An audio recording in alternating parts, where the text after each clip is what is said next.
Welcome back to the deep dive. Today, we've got something pretty interesting. It's an operational strategy document, a full-on blueprint, really. It takes us behind the curtain of a major global media expansion.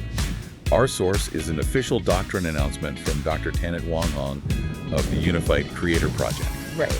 And it details their, well, pretty aggressive plan to scale their digital universe across global markets. Yeah, and this document, the Dual-Channel Doctrine, it's really remarkable. It feels like a maturation point, you know? How so? Well, we're moving past the theoretical, the experiments, and into the actual tactics, the how-to. Okay. So our mission today, for you listening, is to quickly but really thoroughly understand the exact mechanics of this blueprint. Right, the nitty-gritty. Exactly. How they're aiming for maximum media impact, and maybe more importantly, how they're using really extreme audience segmentation and, frankly, ruthless algorithmic optimization to make sure that impact is perfect. Okay, let's unpack this, because the ambition is, well, it's crystal clear. Dr. Wang-Hong isn't just announcing a plan based on, like, guesswork. No, not at all. It's built on things they've already proven work. Precedents. For listeners who've been following this project, you'll recognize the methodologies that got them here. Yeah. They weren't just, throwing content at the wall. They were engineering success, using their own proprietary frameworks. Precisely. They're leveraging all that accumulated knowledge from what they call the Unified Creator Blueprint and the specific techniques they developed along the way. And it's not just standard stuff, right, like SEO. No, they don't just rely on standard SEO. They actually pioneered something they call character SEO. Character SEO. Okay, what's that? It's about designing the characters and the narratives themselves, so they are inherently optimized for search and discovery from the ground up. Ah, okay, so that's a key distinction. It's not just about making a good story afterward. Right. It's making a story that the platform, the algorithm, immediately sees as high-value content because of its structural components. Exactly. Built for the algorithm, in a way. And then you mentioned another one, the Trojan protocol. Yeah, the Trojan protocol.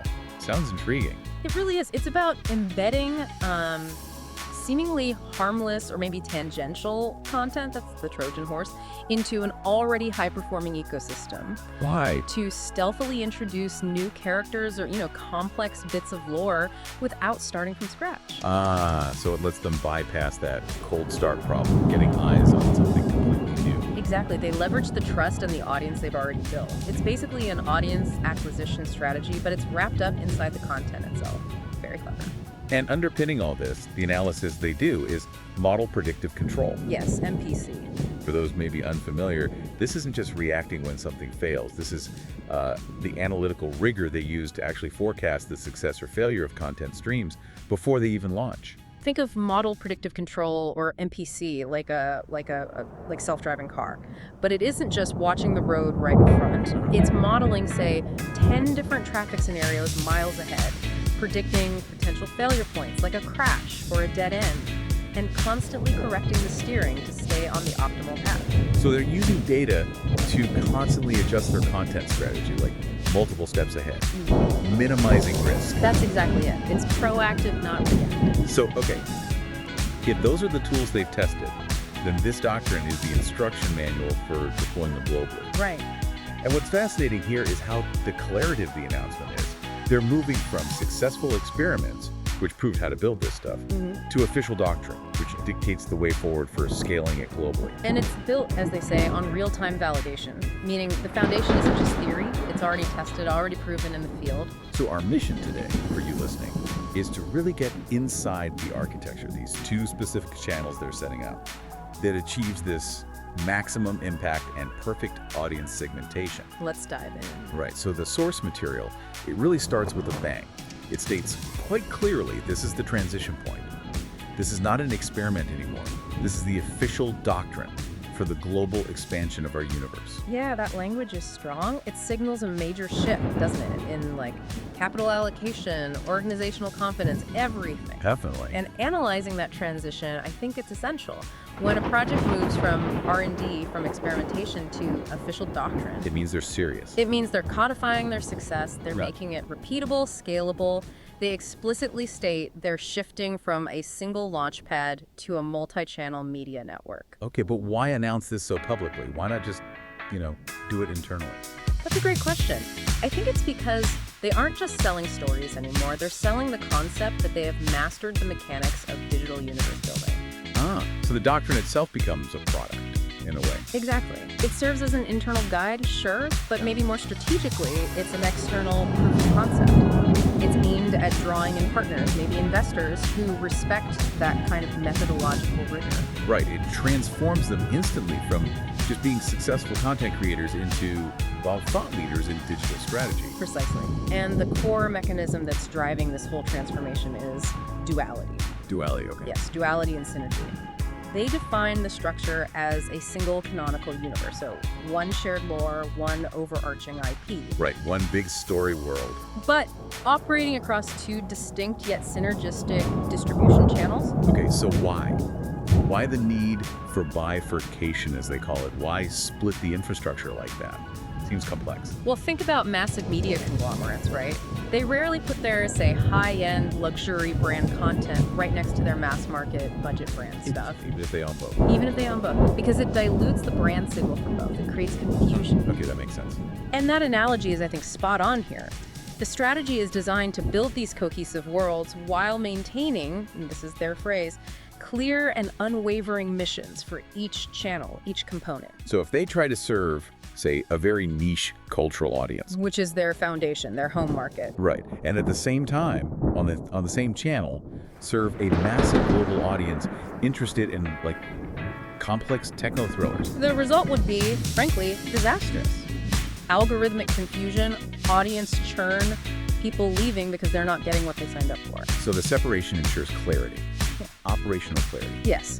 The synergy exists in the unified lore that connects, say, Victor Crane to Wizard Ali, but the operational success, the scaling, relies on separation and clear channel focus.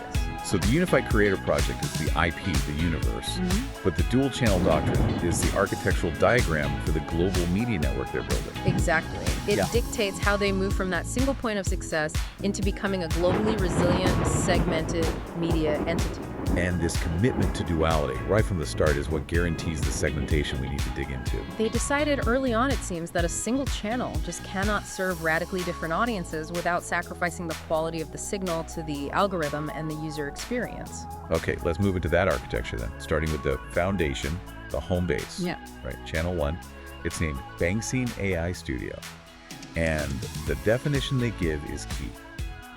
It is the core canonical universe. Canonical, that's the word. This is the flagship, the source of truth for the lore. Its mission is to be the primary home for the two established kind of opposing pillars that prove the power of this duality concept. Yeah, and you often see, new media projects try to launch everything under one big global banner. Right, try to be everything to everyone. Exactly. Bangsaen AI Studio does the opposite. It houses two fundamentally different content pillars, catering to two completely separate but equally important markets.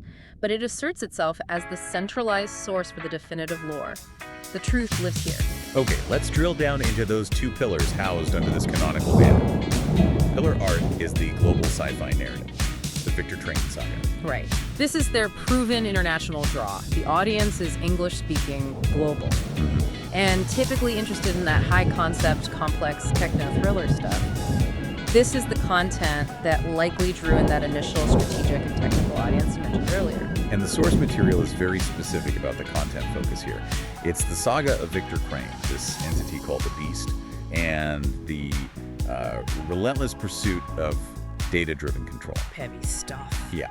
For listeners needing context, Victor Crane is kind of the human element struggling against this massive, pervasive digital network, the Beast, which uses this data-driven control to subtly, or maybe not so subtly, dictate societal outcomes. It's sophisticated, definitely demanding, requires high engagement from the viewer. So the strategic role of this content pillar. It's to remain the flagship for the international, what they call strategy-minded viewers. It caters to that intellectual hunger for complexity, sure, but it also signals global production quality. It tells the international market, we play at a high level. Exactly. But, as you pointed out, a channel like this needs grounding. It needs to establish its local legitimacy. And that's where Pillar 2 comes in. Pillar 2, high fantasy, the tales of Sorn Tan, Omd Ali, Wizard Ali. Yes, and this is the critical anchor. This pillar focuses exclusively on the Thai-speaking market. Exclusively, wow. The distinction couldn't be clearer in the doctrine. This is about respecting that home market foundation, ensuring loyalty, and establishing deep local cultural relevance. And the story is it has Get the Dragon. It's explicitly defined as being crafted with specific cultural nuances and narrative. Right, so if the Victor Crane saga is highly conceptual, maybe a bit cold, technical, the Wizard Ali fantasy is deeply specific, probably much more emotionally resonant with that local Thai audience. And the strategic importance of doing this, of having this very specific local. Oh, it cannot be overstated. By having a core, localized, culturally specific narrative, they solidify their foundation in the home market. Period. It creates a sense of ownership, maybe? Yeah. Authenticity? Authenticity, exactly. Something that purely global, sort of generic content often lacks. The Thai audience knows that this version of the story, the canonical, the real version in their eyes, lives here on Bangsaen AI Studio, untainted by international commercial demands or, weird adaptations. Okay, but I think the biggest analytical insight here, or maybe the biggest question, is the decision to keep these two opposing pillars, global sci-fi, local fantasy, on the same channel, Bangsaen AI Studio. Why do that? Because they're both canonical truth, according to the doctrine. Okay. They are the two foundational narratives of the entire universe they're building. The Victor Crane sci-fi and the Thai Wizard Ali fantasy are, in their lore, like the opposing ends of the same cosmic tug of war. So housing them together asserts their narrative connection, even if the audiences are different. Precisely. But, and this is key, the highly segmented languages, English versus Thai, and the very different genres mean that in practice, an English-speaking Victor Crane fan will generally only receive YouTube recommendations for more Victor Crane or maybe related stuff. And the Thai-speaking audience will primarily get the Wizard Ali fantasy recommended to them. Exactly. The algorithm naturally separates the viewing experience based on user behavior and language, even though the content lives under one roof. Okay, that makes sense. And it sets up the need for the next channel perfectly. It does. Because the goal is maximum global reach. And the complexity, the sort of sacred nature of the canonical home channel, naturally dictates the need for a separate, maybe simplified, optimized outreach hub. Exactly right. The separation we talked about becomes vital here. It protects that canonical home market content from international influence or confusion or maybe even dilution. Bangsaen AI Studio is the anchor, the repository. So the question becomes, how do they conquer the global market without disrupting that delicate balance? They build a dedicated vehicle, Channel 2. Okay, Channel 2. This is where the aggressive expansion strategy really seems to live. AI intuition. And the mission statement is crystal clear. A dedicated 100% English language channel focused entirely on global audience expansion. 100% English. No ambiguity. So if Bangsaen is the, sacred library of lore. Yeah, the vault. AI Intuition is the international outreach program. And importantly, they call it the intellectual home of the blueprint. That phrase, intellectual home of the blueprint, it instantly profiles their secondary audience, doesn't it? Anyway. This channel isn't just for casual viewers looking for a story. It's specifically designed, it seems, for the students of the method. The people analyzing how they're doing it. Exactly. The international creators, the marketers, the strategists who are watching the Unified Creator Project's success in real time and thinking, how can I do that? So they're targeting high-value, high-engagement viewers who want to replicate the success, not just consume the content. Precisely. And this channel, AI Intuition, has its own distinct content pillar. Pillar the third, which is global fantasy, the new Wizard Ali Chronicle. Okay, the new Wizard Ali Chronicle. This feels like the key strategic move we really need to dissect. It is. It's probably the highest risk, highest reward maneuver in the whole doctrine, I'd say. Why? Because we have to emphasize what the source material stresses. This is not just a translation of the canonical Thai series from Channel 1. Okay, not a translation. So what is it? It's a completely separate storyline. It features the same core figure, Wizard Ali, but it's a new narrative. Wow. Okay, so now we have two distinct Wizard Ali narratives. One is a localized, canonical, lives on Channel 1 for the Thai audience. Right. The other is adapted, globalized, non-canonical maybe, living on Channel 2 for the English-speaking world. Exactly, and this is where that risk of fragmentation or maybe audience confusion could emerge if not handled carefully. Right, so the content adaptation, they say, involves new adventures, new characters, new themes, all specifically designed and adapted for a global audience. The strategic role is clear. It serves as the international fantasy counterpoint to Victor Crane's sci-fi narrative on the same channel. You get sci-fi, you get fantasy, both global. Okay, but let's talk risk-reward. You've asked before. Why do this? Why launch a separate, adapted narrative instead of just translating the original? Translation seems cheaper, faster, keeps the story consistent. It does. Translation maintains narrative fidelity. Adaptation means essentially starting from scratch creatively for a new market. So why risk fracturing the universe? Yeah. The reward they're betting is resonance and optimization. Resonance and optimization. Unpack that. Okay, resonance. A simple translation of the canonical Thai fantasy might risk losing crucial cultural context that only the local Thai audience truly understands or appreciates. Right. Jokes might not land, references might be missed. Exactly. Pacing might feel off for a Western audience accustomed to different storytelling rhythms. Certain culturally specific themes might need endless footnotes to even make sense. So adaptation avoids that. By creating a separate storyline, they can strip away the hyper-specific local nuance and build a narrative structure that's optimized for global consumption. They maintain creative control over how Wizard Ali is presented internationally, ensuring the themes, the pacing, the character dynamics, hopefully, resonate immediately. Okay, optimization makes sense. But doesn't launching a non-canonical story essentially risk alienating the dedicated Thai audience, the ones who see the original on Channel 1, as the only real Wizard Ali? But that's the genius, or at least the intention, of the strict channel segregation. Oh, so? The Thai audience is primarily directed to Channel 1, Bangsaen AI Studio, for the authoritative canonical version. Channel 2, AI Intuition, is dedicated 100% to English content. It's targeting a global audience that, frankly, likely hasn't even heard of the Thai canonical series. So the geographic and linguistic separation minimizes the risk of the two audiences mixing, comparing notes, and getting confused or upset. That seems to be the plan. They're essentially running two separate product lines under the same umbrella IP. One optimized for depth and authenticity in the home market, the other optimized for scale and commercial appeal globally. So they're willing to sacrifice strict canonical fidelity on the global stage in service of maximum global engagement and, crucially, algorithmic clarity for Channel 2. That appears to be the strategic choice, a powerful one. And this choice makes even more sense when you look at the second function of Channel 2. Which is? The Blueprint Archives. This is where they basically monetize their operational expertise. Ah, right. This channel serves as the repository for all the English language deep dives, the case studies, the strategic breakdowns. They're turning their business success into effectively sellable knowledge.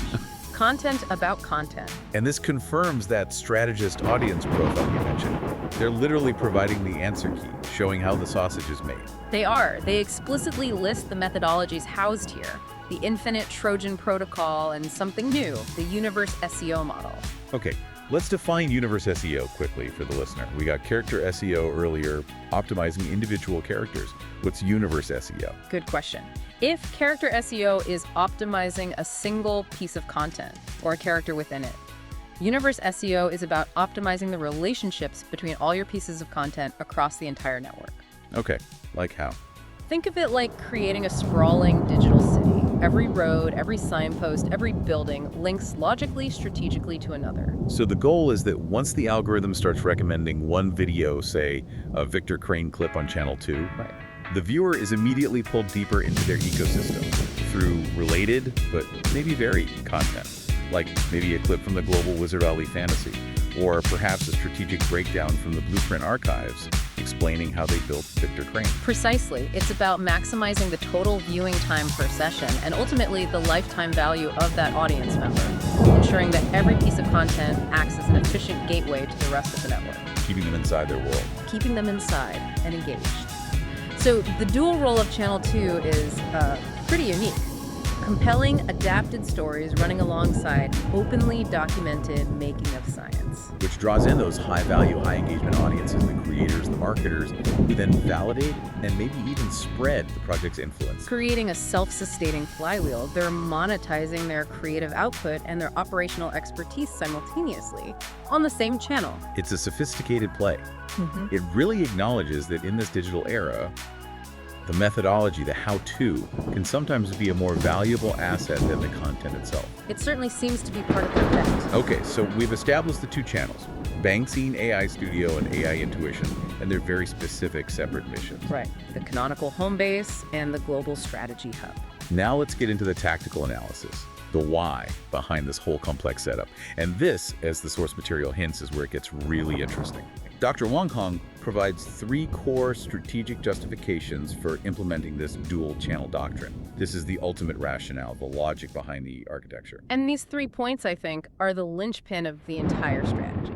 They explain why this complicated segregation isn't just complexity for complexity's sake. It's necessary for global scaling. How so?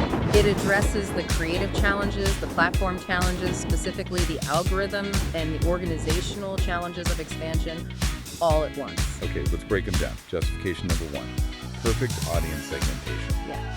The doctrine explicitly details those 3 distinct audiences we've identified. 1, high fantasy fans, primarily on channel 1. 2, global sci-fi fans, primarily English speakers, drawn to Victor Crane, likely on both channels, but originating perhaps from channel 1. And 3, global fantasy strategy fans, the English-speaking audience for the new Wizard Ali and the Blueprint archives on channel 2. Right, and the stated outcome of separating these is providing a tailored, uncompromised experience for each group without confusion. Now, why is avoiding confusion so absolutely critical in modern media expansion? I mean, if a channel has, say, 10 million subscribers, who cares if maybe 20% of them are a bit confused by some of the content? That's still 8 million engaged viewers. Right, but you do care. You care deeply because confusion destroys engagement metrics. Things like watch time, click-through rate, session duration. That engagement metrics are the lifeblood of distribution platforms like YouTube. Exactly. They dictate reach. So imagine that fan in Bangkok you mentioned. They subscribe to Channel 1 for the latest episode of the canonical Thai fantasy, Homot Ali. But suddenly, half their recommended feed from that channel is filled with highly technical English language deep dives about universe SEO from the Blueprint archives, which actually lives on Channel 2 but maybe gets cross-promoted poorly. That viewer's definitely confused. And probably annoyed. Right. They don't engage with that new irrelevant content. They skip it. Or worse, they click not interested or don't recommend channel. And the platform algorithm sees that negative signal. It interprets it as a lack of focus from the channel. If that Bangkok viewer starts showing negative engagement signals on the English strategy content, the algorithm might penalize the entire channel's output because it's received a mixed, confusing signal about who the channel is actually for. So by perfectly segmenting the 3 major audiences, by language, by genre, by intent, entertainment versus learning, they ensure every viewer gets a tailored feed, leading to maximum engagement, minimum churn, and positive signals back to the algorithm. The 2 fantasy worlds and the strategy guides must never accidentally cross-pollinate in the wrong viewer's feed. It protects the integrity of each audience experience. Okay, that leads perfectly into justification number 2, algorithmic clarity.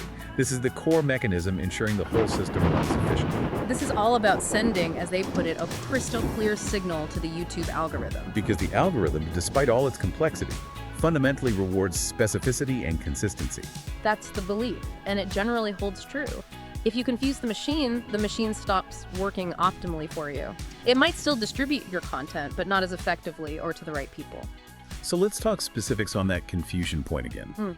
What are the common pitfalls they are explicitly avoiding by separating 100% English content on AI Intuition from the primarily Thai content on Bangsaen AI Studio?